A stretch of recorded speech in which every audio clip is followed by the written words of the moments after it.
Paragraph 1. Historical context and purpose. The Book of Chronicles is often overlooked.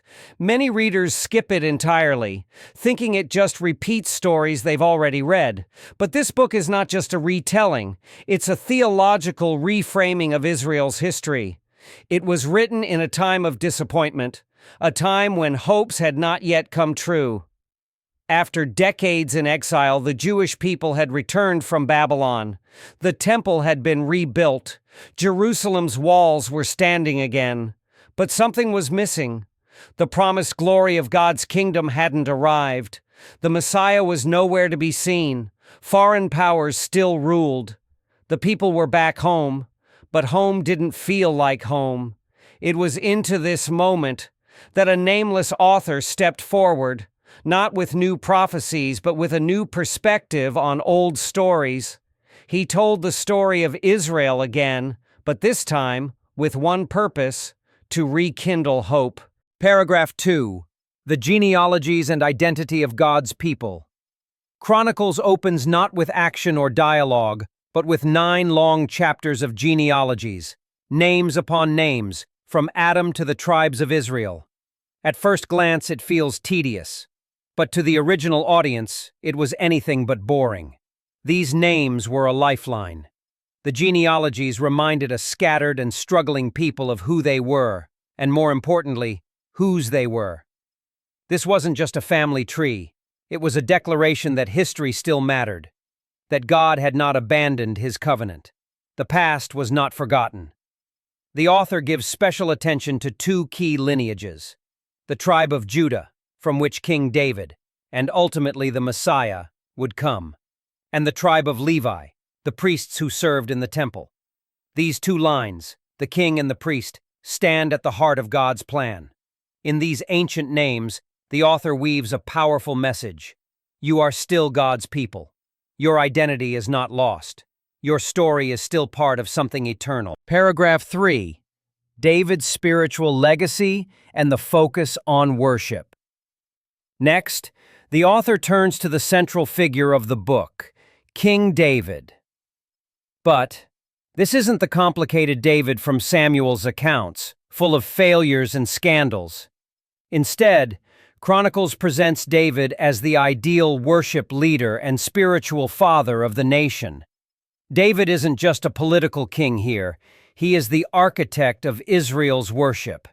He brings the Ark of the Covenant back to Jerusalem with great celebration, establishes the system of priests and Levites, organizes choirs and musicians, and sets the foundation for temple worship. Though David himself is not the one to build the temple, he prepares everything for his son Solomon to carry on. He gathers the resources, appoints craftsmen, and even composes the guidelines for worship. This portrayal highlights a key truth.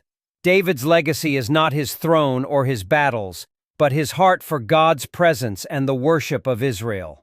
Through David, the author points forward to the coming Messiah, the ultimate king who will reign and dwell with his people forever. Paragraph 4. The kings of Judah and the centrality of obedience. As the narrative moves beyond David, Chronicles focuses exclusively on the kings of Judah, deliberately leaving out the history of the northern kingdom of Israel. This focus is no accident. It highlights a clear message about the source of true blessing and disaster. In Chronicles, a king's success is measured not by his political power or military victories, but by his faithfulness to God's law and his support for temple worship. Kings like Asa, Jehoshaphat, Hezekiah, and Josiah are praised for their reforms, restoring proper worship, tearing down idols, and leading the people back to God. Conversely, those who turned away, ignored the law, or tolerated idolatry brought destruction on themselves and the nation. The book makes a powerful statement. The fate of the nation hinges on whether God remains at the center of its life. This isn't just history, it's a spiritual call to prioritize worship and obedience as the true path to blessing. Paragraph 5.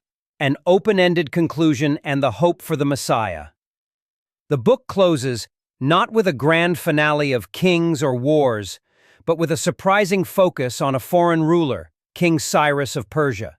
His decree allows the exiled Israelites to return to Jerusalem and rebuild the temple. But Chronicles ends abruptly, without a full conclusion. There's no triumphant resolution, no grand fulfillment of all the promises. This open ending reflects the author's deeper hope. Though the temple is rebuilt and the people return, the ultimate restoration is still ahead. The Messiah has not yet come. The fullness of God's kingdom remains a future hope.